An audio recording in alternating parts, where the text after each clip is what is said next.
In almost every single organization around the world, waste makes up more than 85% of the production process.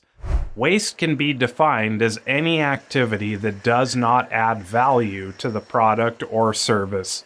In many cases, waste not only adds no value, but adds costs instead. Waste is amplified in push systems and is drastically reduced when pull systems are implemented. We'll go over more of this later. Nonetheless, this requires a transition from the traditional mindset of working longer, harder, faster, and adding more people and more machines to a lean thinking mindset. A good place to start is understanding the 5 basic principles of a lean organization. Number 1, define value from the customer's perspective. Number 2, see the value stream. Number 3, make value flow.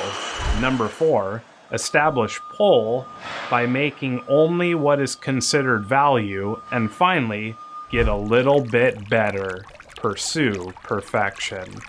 This mindset is focused on finding and eliminating waste to improve the value stream of a process.